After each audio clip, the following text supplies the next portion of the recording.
Tudo bem? Como vão vocês? Animados? Aqui agora está um pouquinho mais frio, mais um motivo para tomarmos um bom café, um bom chá quente, protegermos bem nosso corpo e mandarmos ver. Vamos lá, aproveitar que está chovendo, aproveitar que está frio, sentar e estudar, né? É o melhor que a gente tem a fazer. Nada devagar, ficar aí, por aí, né? Vamos lá. E a aula de hoje é sobre ecologia, dando continuidade a um pouco da aula passada. Nós vamos falar sobre as relações entre animais, né? Então, animais e indivíduos, animais e vegetais. Ok? Então, alguns temas nós já abordamos, nós vamos rever e vamos falar mais profundamente, tá? Então, nós começamos hoje com as relações interespecíficas harmônicas. Inter é entre, né? Entre duas espécies diferentes de animais ou de vegetais ou vegetais e animais. Quando eu falar intra, é dentro da mesma espécie, né? E nesse caso são harmônicas, porque geram benefícios, não geram perdas para nenhuma das duas espécies envolvidas, tá? Então, comensalismo entre indivíduos de mesma de espécies diferentes, interespecífica, né? Um se alimenta das sobras do outro. Olha ali a foto do pássaro comendo algumas sobras de alimento dentro da boca do jacaré, né?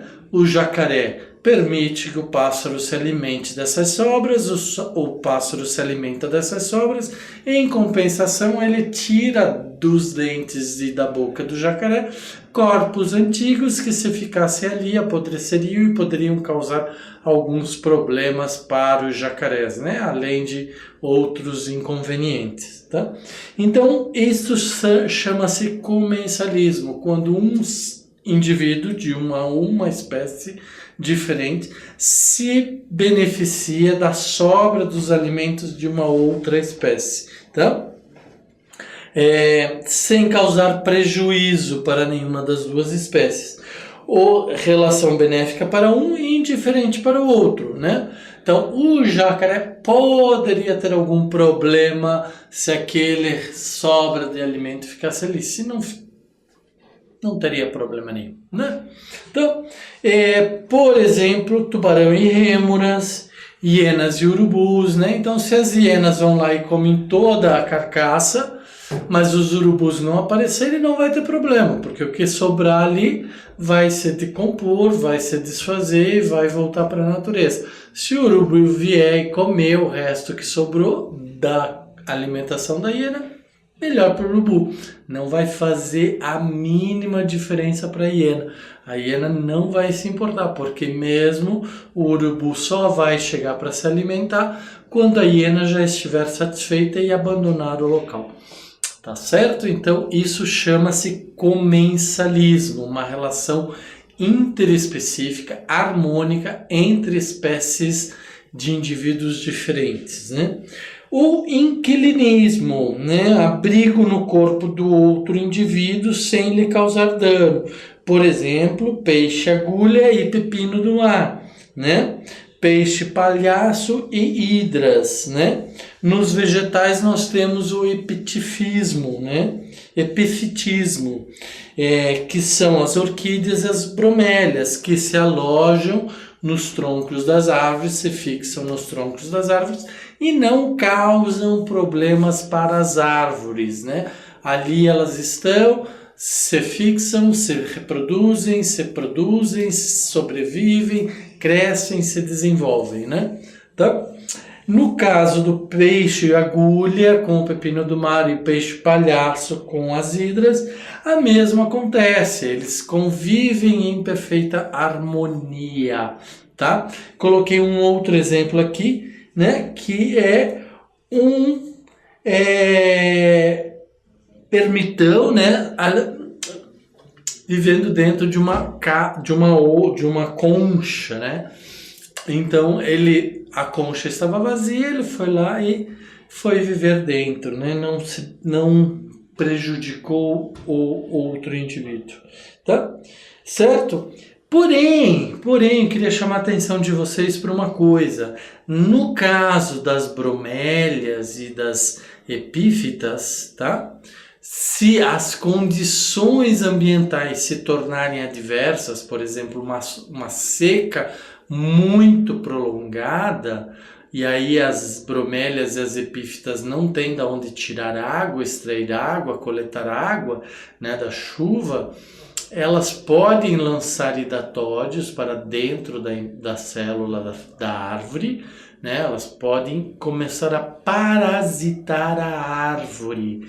Então elas vão parasitar a árvore com o desejo de extrair água ou seiva para manter as suas taxas metabólicas, suas sínteses metabólicas e assim garantir a sua sobrevivência, tá? A princípio são inquilinas, mas podem se tornar parasitas, ok? Interespecíficas harmônicas, então vamos lá, olha lá. Nós temos uma forésia, que são transporte de organismos por outros animais, né? Como eu coloquei aqui, agentes polinizadores, as abelhas que vão de uma planta para outra planta e carregam nelas, no corpo dela, pólen, e aí acabam fecundando uma planta ou a outra planta, né? Os humanos que quando vão para o mato, quando vão caminhar, voltam para casa ou vão para um outro ambiente com as sementes de pico-pico, carrapicho, né? Fixada nas suas meias, nas suas pernas, nas suas calças, né? E isso faz com que haja dispersão das sementes de uma espécie, né? Tá? O tubarão e a rêmora novamente, né? Tá bom? A rêmora se fixa no tubarão e vai com o tubarão para onde ele for. Assim, ela não tem que ficar procurando o tubarão para ver quando que ele está se alimentando e que daí tenha alimentos disponíveis. Não, ela se fixa na carcaça do tubarão e vai com o tubarão. Quando o tubarão se alimenta, sobra restos de alimentos do tubarão para a rêmora e a rêmora se alimenta então dessas sobras, desses restos. Então, são duas relações interespecíficas harmônicas. Comensalismo, quando a rêmora se alimenta das sobras do tubarão, da alimentação do tubarão, e forésia, quando ela usa o tubarão para ser transportada ou levada para outro local, né? Ou a sinfilia, que são formigas que se aproveitam ou absorvem da secreção líquidos açucarados de certos pulgões. Alguns pulgões chegam nas plantas e começam a sugar a seiva da planta, né? Como eles estão sugando muito mais do que eles precisam, eles começam a excretar esta seiva açucarada, eliminar esta seiva açucarada que vai ficar na superfície da planta, né? Vai se fixar, porque é uma cola, é um açúcar, e aí algumas formigas vão até ali e se alimentam daquela seiva açucarada expelida pelo pulgão. A isso a gente chama de sinfilia, tá bom? Né? Então é isto que acontece. Agora vamos ver relações interespecíficas desarmônicas, quando não há o benefício das duas espécies. Quando uma espécie sofre uma perda, um malefício, é prejudicada em função da outra, né? Então, predatismo, olha ali a foto, nós temos duas jaguares, 2 tigres, né? 2 onças, que eu posso dizer aqui? Linces, né? Ou diversos seres, indivíduos predadores, caçadores que estão atrás de um veado. Então eles vão caçar esse veado, ou seja, existe um predador e uma presa, e aí existe então o predatismo, né? Predador e presa gera predatismo. E a presa é quem vai se maleficiar ou se prejudiciar. E o predador vai ter uma relação positiva, porque ele vai adquirir alimento para o seu desenvolvimento, né? Tá? Isso é muito importante entender, porque isso é um dos fatores que limita o crescimento de uma população, de uma espécie, né? Muitas vezes é o que a gente chama de inimigo natural daquela espécie. Então nós temos aí vários causos, né? Por exemplo, um bem comum que é a aranha marrom que habita nossas casas. Por que elas se proliferaram, se multiplicaram? Porque ela tinha um inimigo natural dela, que era uma vespa específica, que com o passar dos anos e as áreas ambientais foram se tornando mais urbanas, os solos mais impermeabilizados, estas vespas precisavam de terras para caçar a aranha e enterrar num buraco que ela fazia para colocar os seus ovos no corpo da aranha, né? Ela já não encontra mais, ou dificilmente encontra, ou tem mais dificuldade para encontrar. Então, com isso, a população de aranha marrom se proliferou, se desenvolveu mais.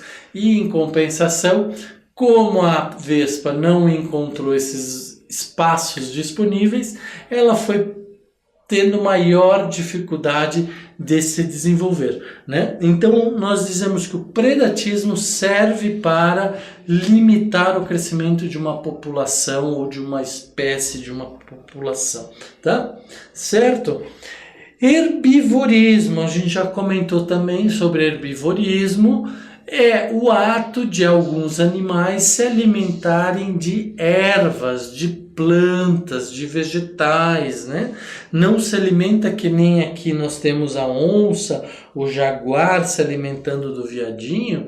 Não, estes se alimentam de vegetais, são os vegetarianos, né? Por exemplo, a capivara, o elefante, o coelho, que não se alimentam, o boi, que não se alimentam de outros animais, e sim de vegetais, né? Então, se alimentam de todo o vegetal, ou parte do vegetal, né? Então, há neste caso uma transferência de energia, porque a gente sabe que o vegetal tem uma energia, porque ele é um autótrofo, né? Ele produz sua própria energia. Então, uma grande quantidade de vegetal vai gerar uma grande quantidade de energia diretamente transferida para seu predador inicial, primário, né? Então, ele tem um aproveitamento maior dessa energia, tá bom? Então, são os produtores primários, os consumidores primários. Quem são os produtores primários? Os vegetais. Quem são os consumidores primários? Aqueles que comem os vegetais, né? Exemplo, coelho, vaca, elefante, né? Esses não se alimentam de carne, se alimentam de vegetais, são vegetarianos, tá bom? Ok? E assim sucessivamente nos níveis tróficos. Mas, como nós estamos falando de herbivorismo, são animais que se alimentam de plantas. Né?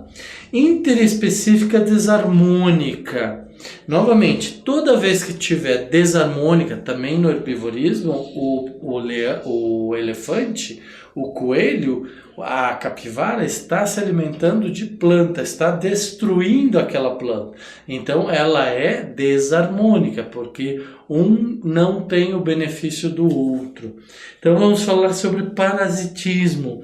Um obtém benefícios do outro, causando seu prejuízo, sem o intuito de matá-lo. Porém, se as condições forem extremas, se a quantidade de parasitas for extrema, poderá haver a morte do indivíduo parasitado, né? Ou hospedeiro que hospeda aquele parasita, tá?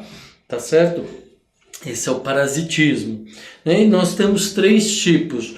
O zoozoítico, animal para animal, carrapato e cachorro, por exemplo, a gente sabe que se deixar os carrapatos atacarem ou as pulgas atacarem o cachorro, os cachorros vão ficar doentes, vão ficar mais fracos, inclusive algumas pulgas, alguns carrapatos transmitem doenças aos cachorros, né? Além de sugar seu sangue e sua energia. Zoofítico, animal para vegetal, alguns animais parasitam algumas plantas, como é o caso dos pulgões, né? E os fitofíticos, vegetal para vegetal, alguns cipós, né? Raízes sugadoras e austórios, que sugam ou fixam em outros vegetais e vão então causar uma certa ou um certo tipo de parasitismo, podendo levar à morte ou à extinção do ser hospedeiro, né? Aquele que hospeda o indivíduo que vai parasitá-lo, né? Algumas relações aqui, então vamos lá. Relações interespecíficas desarmônicas, classificação dos parasitas, né? Quem são os parasitas? Aqueles que vão até um indivíduo e sugam seus alimentos, sugam suas energias e podem levá-los até a morte, né?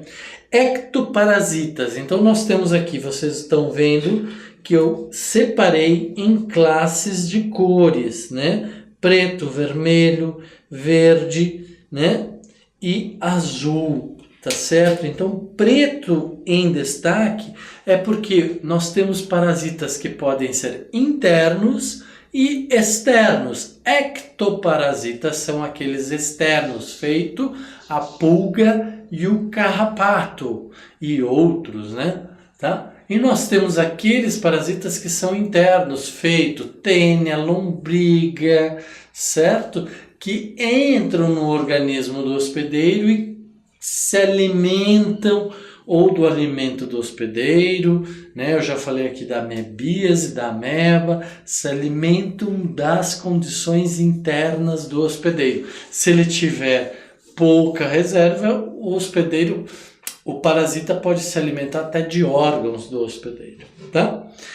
E nós temos aqueles que são obrigatórios ou facultativos. Obrigatórios porque necessariamente precisam do hospedeiro para sobreviverem. Por exemplo, a tênia sanguessuga. Sanguessuga pode até ficar lá na água, né? A tênia pode até ficar lá na água, mas para que ela se desenvolva, ela precisa do hospedeiro, né? Os facultativos, por exemplo, as orquídeas que eu falei para vocês, elas podem ser inquilinas, mas chegar num certo momento que as condições estão totalmente desfavoráveis à sua sobrevivência, que elas vão parasitar os indivíduos, né? Então é facultativo, ora é parasita, ora não é parasita. Pode parasitar para sobreviver, como pode não parasitar para sobreviver, né? Temporários, provisórios e permanentes. Temporários, né? Só buscam um hospedeiro quando tem fome, por exemplo, o mosquito. Não, o mosquito suga o nosso sangue, vem buscar o nosso sangue somente quando ele tem fome, né? Então, por isso ele é temporário. Provisório, apenas uma da fase de suas vidas, mosca do Berne, né? A mosca do Berne chega até nossa pele ou do boi e põe ali um ovo. Esse ovo vai comer daquela pele, seja a nossa, ou seja do boi ou de um outro animal, né? Vai comer daquela pele, alimentando a larva. Depois que a larva se desenvolveu e se transformou em mosca, ela não vai mais se alimentar, né? Então aquela mosca que depositou o ovo na nossa pele ou na pele de um outro animal, ela não se alimenta mais, ela simplesmente defeca, coloca suas larvas ou seus ovos nas nossas peles para que aquelas peles se desenvolvam e assim ela possa perpetuar a sua espécie, tá? Hiperparasitas, parasita outro parasita. Então nós temos um parasita que parasita outro parasita.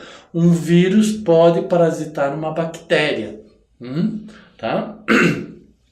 Monogenéticos ou autoxenos, digenéticos ou heteroxenos, né? Então, monogenéticos com um ciclo em apenas um hospedeiro. Então, todo o ciclo da lombriga acontece em um hospedeiro. Digenéticos, o ciclo de desenvolvimento daquele indivíduo precisa de mais do que um hospedeiro. Por exemplo, a tênia, né? Precisa passar por um primeiro hospedeiro e depois ser transferida para o homem, para que possa então se desenvolver, tá? Então dessa forma eu fiz uma classificação um pouquinho diferenciada, usei cores para facilitar vocês para dizer, existe o hospedeiro interno e externo, existe o hospedeiro que é obrigatório, precisa estar sempre parasitando para poder sobreviver, outros não necessariamente, né? Somente quando há uma necessidade muito grande. Outros são temporários, outros são permanentes, outros são provisórios, né? Alguns precisam de um só hospedeiro, outros precisam de mais. E tem aqueles que parasitam, são parasitas de outros parasitas, tá? Olha lá, uma relação interespecífica desarmônica, agora é a competição interespecífica. Então nós temos ali interespecífica entre as espécies, né? Então nós temos as hienas e o leão brigando, competindo pela mesma presa, que era um búfalo, né? Tá? Então eles estão brigando pela mesma presa, então eles estão competindo entre eles, tá? Espécies diferentes competem pelos mesmos fatores ambientais, alimento e território. Então eles podem competir, por exemplo, pela água, pela sombra, por uma árvore ou por um local que eles possam descansar e se proteger do sol ou da chuva, ou pelo alimento. Então, eles podem ser competidores entre si, não só pelo alimento, mas também pelas condições de vida, né? Tá? Assim, nichos ecológicos que sobrepõem total ou parcialmente. Eles podem fazer isso durante toda a vida deles, a ponto de não permitir que uma outra espécie se aproxima do território deles, ou somente num certo período, num certo momento, tá? É um fator limitante de crescimento, então lembrem, sempre que houver uma especificidade desarmônica nas relações, sempre será limitante, ou ela limitará o crescimento de uma espécie, principalmente a espécie que é a presa, né? Tá? Competem por luz, água, sais minerais, e nesse caso nós temos plantas que competem entre si, plantas que na ausência ou na presença de uma, elas não se desenvolvem. Então, por quê? Porque elas estão competindo por espaço, por luz, por energia, por água, por sais minerais, né? Então, elas são competidoras entre si. Tá? Então, só para vocês lembrarem que não são só os animais que competem, algumas plantas também competem entre si. Tá? Por exemplo, nós temos o amensalismo ou antibiose, que são espécies que, para inibir o crescimento de outras espécies com quem elas competem, eliminam no meio ambiente uma toxina ou uma substância química que vai causar esse impedimento de crescimento da outra espécie, tá? Por exemplo, certos fungos, plantas, algas vermelhas, como no mar. Então nós temos aí a maré vermelha, né, que é causada pela alga vermelha, né, algas dinoflageladas, que então estas algas acabam afetando toda a microfauna, a microflora, alguns pequenos animais de um espaço marinho, tá? Mas isso também acontece com fungo, com plantas e etc. Esclavagismo, uma espécie de formiga tira as larvas de um formigueiro e leva para seu formigueiro e escraviza aquelas larvas. Então elas alimentam aquelas larvas, a hora que essas larvas eclodirem ou se desenvolverem, então aquelas formigas que as trouxeram para dentro do seu formigueiro vão escravizá-las, ou seja, das novas formigas que vieram de outros formigueiros vão servir a estas formigas que as fizeram reféns, tá? A isso a gente chama esclavagismo. Então vamos rever. Amensalismo ou antibiose são plantas que liberam toxinas ou substâncias químicas que impedem o crescimento de outras espécies, né? Esclavagismo são formigas que tiram algumas larvas de outros formigueiros, levam para seus formigueiros e as escravizam, as alimentam, permitem com que elas se desenvolvam, se tornem novas formigas, mas geram então uma relação de escravagismo, né? Ok? Algumas alterações ambientais, né? Então vamos falar agora, então nós já entendemos as relações intraespecíficas harmônicas e desarmônicas, já entendemos as relações interespecíficas harmônicas e desarmônicas, estudamos, revisamos, fomos para frente, fomos para os lados, revimos e vocês reviram todos os conceitos. Então agora nós vamos falar sobre alterações ambientais, né? Nós estamos falando já sobre a problemática do ser humano no uso dos recursos ambientais, no uso dos recursos naturais, no espaço ambiental, né? E todos os problemas que desta aglomeração de seres humanos surgem. Tá? O homem em suas atividades tem causado então essas alterações ao meio ambiente, tanto em relações e processos naturais, tá? Então as relações são modificadas e os processos de sucessão natural também são modificados e problematizados ou dificultados, né? Tá? Alterados. E aí nós vamos lembrar dos ciclos biogeoquímicos. Lembram quais foram os ciclos biogeoquímicos que nós falamos aqui? Carbono, água, nitrogênio, né? Enxofre a gente não falou, mas tem o enxofre. Temos também o oxigênio, né? Nós temos vários ciclos biogeoquímicos que são os processos de produção, existência, conservação e desenvolvimento de um determinado elemento, né? Tá bom? Então, no ciclo da água, nós temos aí o oxigênio e o hidrogênio, temos o ciclo específico do carbono, temos o ciclo do nitrogênio, tá? Temos o ciclo do enxofre. Então são elementos químicos presentes na natureza em um determinado ciclo, né? E que servem para várias funções ao meio ambiente e aos organismos que nestes ambientes vivem, tá? A carga planetária já ultrapassou. Nós, seres humanos, já ultrapassamos a capacidade do planeta de sustentar a vida. Então nós estamos consumindo muito mais do que o planeta tem capacidade de produzir.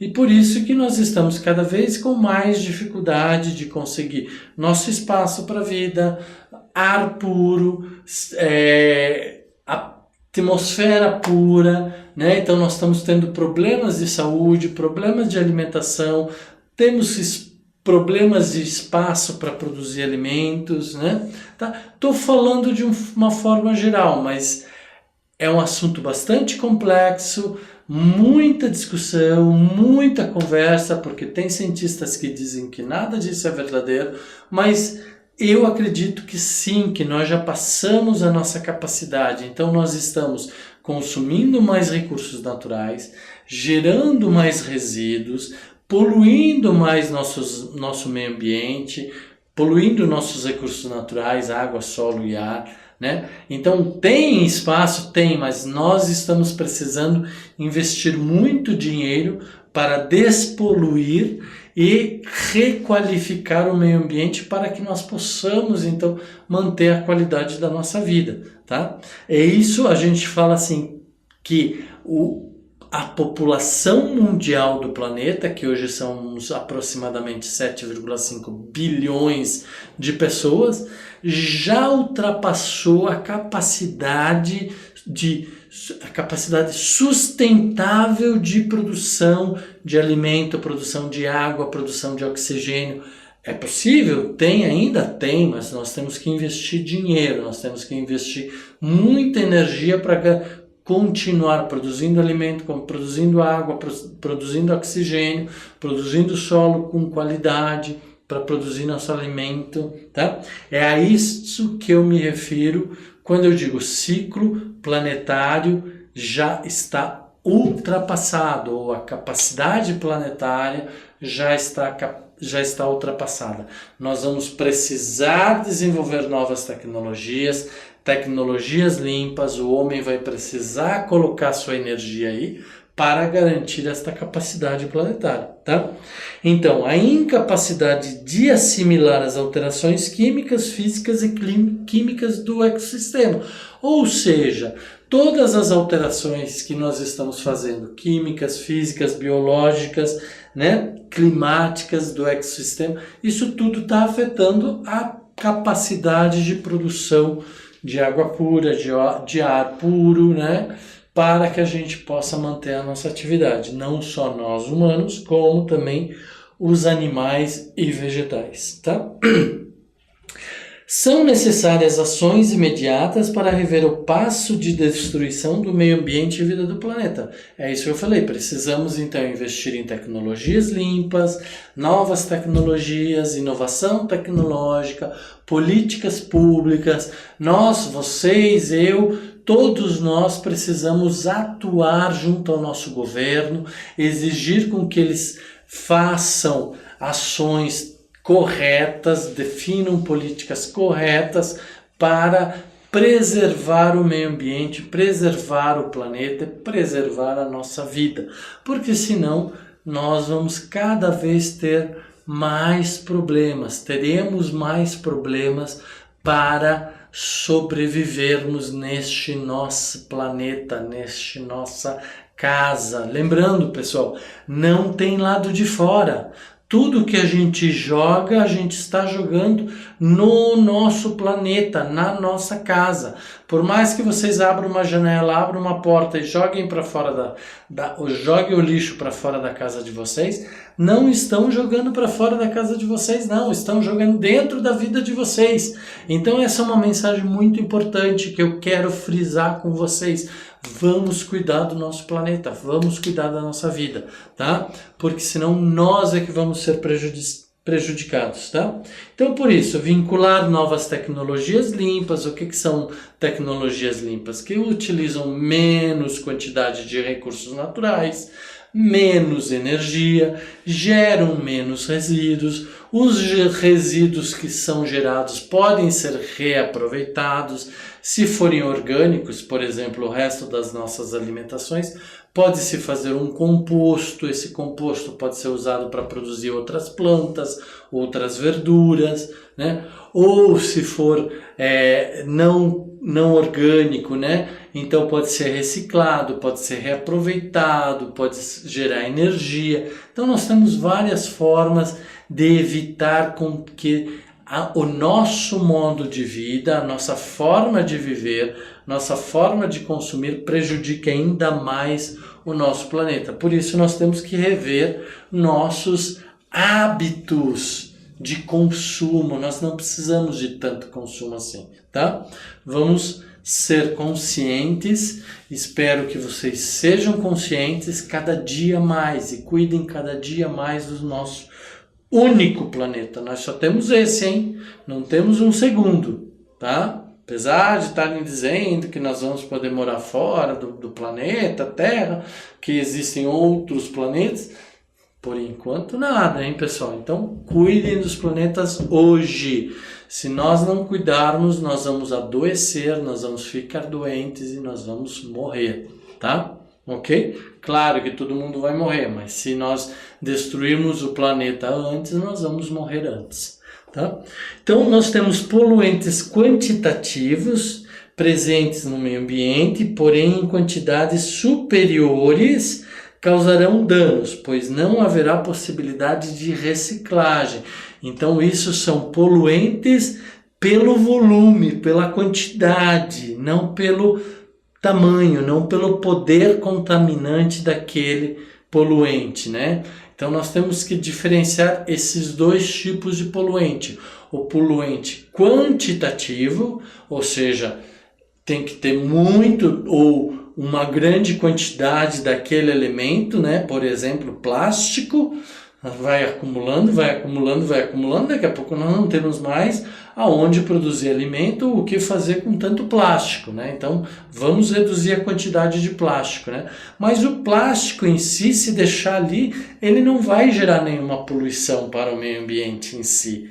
Ele não vai liberar compostos químicos num primeiro momento, que vai poluir o solo, que vai poluir a água, né? Ele vai ficar ali, tá? São poluentes inativos, não têm atividade, mas a grande quantidade deles vai causar problemas, tá? Então, o acúmulo e aumento da concentração serão nocivos aos seres vivos. Por exemplo, CO2, que é o gás dióxido de carbono, né? Dióxido, 2 oxigênios de carbono, né? Enxofre, ácido sulfúrico, tá? Então, poluentes são substâncias que, quando lançadas ao meio ambiente, produzem efeitos nocivos ao meio ambiente. Pode ser quantitativo ou qualitativo, tá? Então, poluentes qualitativos, uma pequena quantidade daquele poluente já pode causar muito problema. Por exemplo, uma pequena quantidade de monóxido de carbono, alumínio, mercúrio na água, na nossa alimentação, pode causar sérios problemas na nossa vida, no nosso organismo, na nossa síntese biológica, tá? Certo? E do meio ambiente também, tá bom? Produtos sintéticos não se degradam, acumulam-se e atingem concentrações nocivas. Produtos químicos, herbicidas, pesticidas, inseticidas, compostos radioativos, derivados do petróleo. Então, eles vão se acumulando, né? Então, se eu colocar 1 miligrama de mercúrio no meu organismo, quem sabe o meu organismo não tenha nenhum problema. Mas ele vai se acumulando aqui no meu organismo e vai chegar um momento que ele vai afetar algum dos meus tecidos, algum dos meus órgãos. Isso pode me causar sérios problemas, não só a mim, como a vocês e a todo o planeta, e a todo o ecossistema e a todos os seres vivos, tá? Vamos falar então do gás carbônico, né? A queima de derivados de combustíveis fósseis, como o petróleo, gás natural e carvão mineral, fazem com que haja lançamento de gás carbônico para a atmosfera, né? E isso é um poluente que altera as condições atmosférica do nosso planeta, né? O metano, CH4, desmatamentos, né?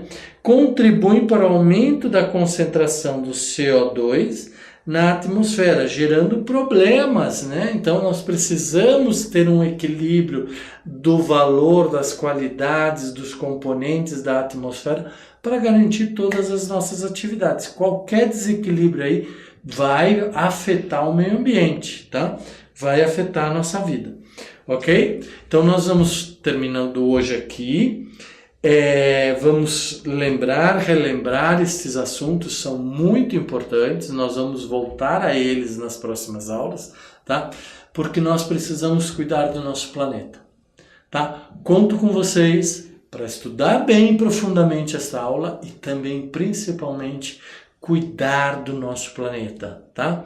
Cuidem muito porque nós precisamos deles.